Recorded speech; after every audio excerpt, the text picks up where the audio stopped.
નમસ્કાર, spark today ન્યૂઝમાં આપનું સ્વાગત છે। આવતીકાલે ભાઈ બહેનનો પર્વ એટલે કે રક્ષાબંધનનો પર્વ, ત્યારે એસટી બસ સ્ટેશન ખાતે મુસાફરોની ભારે ભીડ જોવા મળી રહી છે। દર્શક મિત્રો, વાત કરીએ તો આવતીકાલે જયારે રક્ષાબંધનનો પર્વ છે, ભાઈ બહેનનો અતૂટ પ્રેમ છે, ત્યારે આ પર્વને ધ્યાને લઈને જ વડોદરા એસટી બસ સ્ટેશન દ્વારા 80 થી 100 બસો વધારાની ચલાવવામાં આવી છે। ખાસ કરીને આ પર્વ લોકો ઉજવતા હોય છે અને ભાઈ બહેનનો આ પર્વ ઉજવવા માટે વડોદરા એસટી ડેપો દ્વારા 80 થી 100 બસોનો વધારો કરવામાં આવ્યો છે।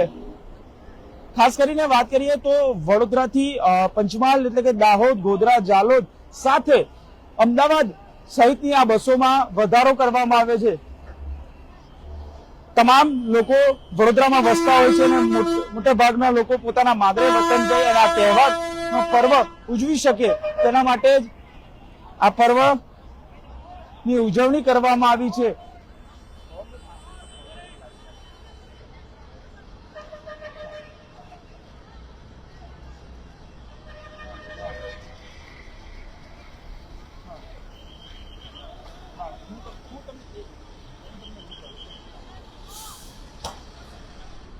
આપ જોઈ શકો છો જે પ્રકારે જે ગીરદી બસ સ્ટેશન ખાતે જોવા મળી રહી છે ને, આ પર્વની ઉજવણી માટે એક્સ્ટ્રા બસો વડોદરા ડેપોથી, સેન્ટ્રલ ડેપોથી આ દોડાવવામાં આવી રહી છે।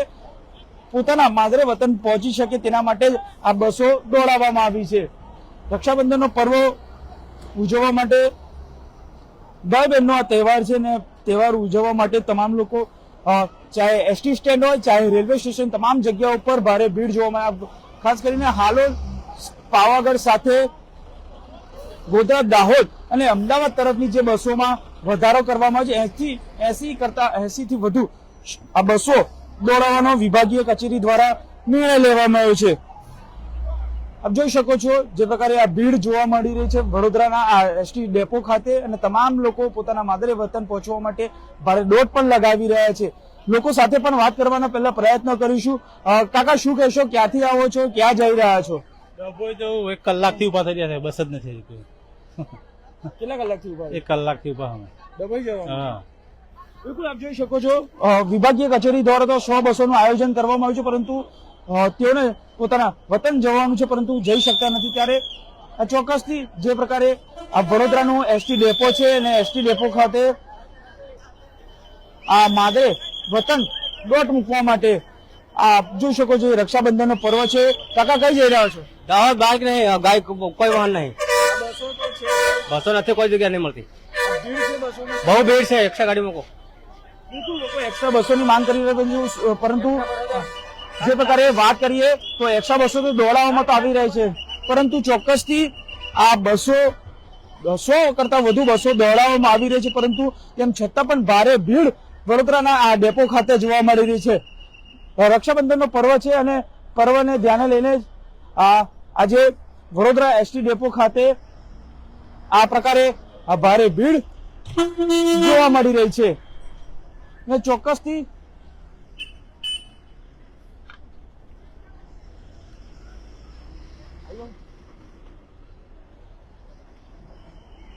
આ પ્રકારે આ ભીડ આપ જોઈ શકો છો વડોદરાના એસટી ડેપો ખાતે જે પ્રકારે ભીડ મુસાફરોની જોવા મળી રહી છે। માદરે વતન જવા માટે લોકો દોટ લગાવી રહ્યા છે અને ચોક્કસથી કહી શકાય કે જે પ્રકારે આ મુસાફરો પોતાની બસની રાહ જોઈ રહ્યા છે। 100 કરતા વધુ 80 થી 100 કરતા વધુ બસો દોડાવવામાં આવી છે, તેમ છતાં પણ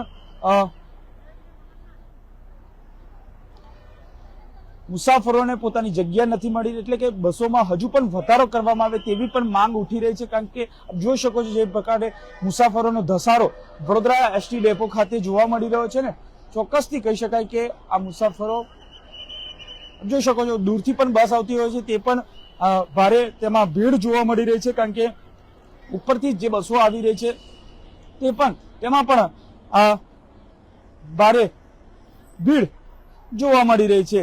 એટલે ચોક્કસથી કહી શકાય કે આ રક્ષાબંધનનો પર્વ છે અને પર્વને અને ધ્યાને લઈને જ આ બસો ખાસ કરીને આપ જોઈ શકો છો અહીંયા સિક્યુરિટી ઓફિસ પણ છે, ઓફિસર છે, તેમની સાથે પણ વાત કરીશું। સાહેબજી, શું કહેશો? જે પ્રકારે ભારે ભીડ જોવા મળી છે, કઈ રીતે સિક્યુરિટી બંદોબસ્ત છે? સિક્યુરિટીનો બંદોબસ્ત સિવિલમાં તથા યુનિફોર્મમાં રાખેલ છે અમે. અને અહીંયા તહેવારોને લીધે બસોની પણ વ્યવસ્થા, વધારાની બસોની પણ વ્યવસ્થા કરવામાં આવેલ છે. અને કોઈ પણ ખિસ્સા કાતરું હોય કે ગમે તે હોય એને આઈડેન્ટિફાઈ કરવામાં આવે છે. તમામના ફોટો રાખવામાં આવે છે, સિક્યુરિટી ગાર્ડને સોંપવામાં આવે છે.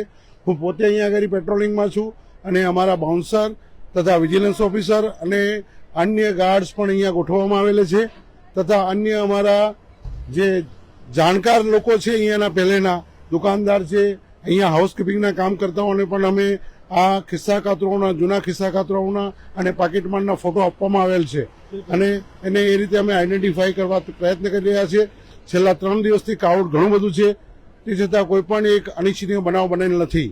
બિલકુલ, ખૂબ સારી વાત છે, કારણ કે સિક્યુરિટી વિજિલન્સ ઓફિસર સાથે સ્ક્વોડની તમામ જે ટીમો છે તે અહીંયા તૈનાત કરી દેવામાં આવે છે. એટલે કે ચોક્કસથી જે પ્રકારે આ મુસાફરોનો ભારે ધસારો જોવા મળી રહ્યો છે ને, ધસારોને લઈને આ લોકોમાં કોઈ પણ જાતની બનાવ, અનિચ્છનીય બનાવ ન બને તે માટે પણ સિક્યુરિટી ફોર્સ અહીંયા તૈનાત કરી દેવામાં આવે. આપ જોઈ શકો છો તમામ પ્લેટફોર્મ પર ફોર્સ તૈનાત કરી દેવામાં છે. એના બસ ડેપોના કર્મચારી છે, તેમની સાથે પણ વાત કરીશું. રાજુભાઈ, શું કહેશો, કયા પ્રકારની બસો વધારવામાં આવી છે અને શું કહ્યું?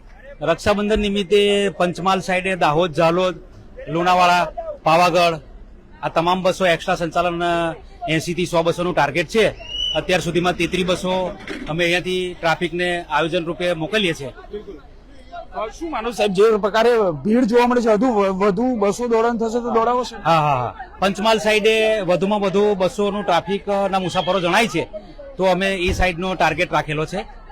અને જેમ જેમ ટ્રાફિક આવે છે એમ અમે એક્સ્ટ્રા બસોનું સંચાલન કરી રહ્યા છે. બિલકુલ, જેમ જેમ ટ્રાફિક એટલે કે મુસાફરોની ભારે ભીડ જોવા મળી છે, તેમ તેમ આ તમામ બસો તરફ જે માદરે વતન તરફ જે જતા લોકો છે, પંચમહાલ, જે ગોધરા, તમામ જે પંચમહાલના ગોધરા, દાહોદ તમામ જગ્યાઓ પર બસો દોડાવવાનું આયોજન કરવામાં આવ્યું છે. એટલે આજે 80 થી 100 બસો, અને જો આવતીકાલે ટ્રાફિક વધે એટલે કે મુસાફરોની ભીડ વધે તો પણ તેના કરતા 100 કરતા વધુ પણ બસોનું દોડાવવાનું સંચાલન વડોદરા એસટી ડેપો દ્વારા કરવામાં આવ્યું છે. કેમેરામેન રાહુલ કપ્તાની સાથે Surat Solanki, spark today news, Vadodara.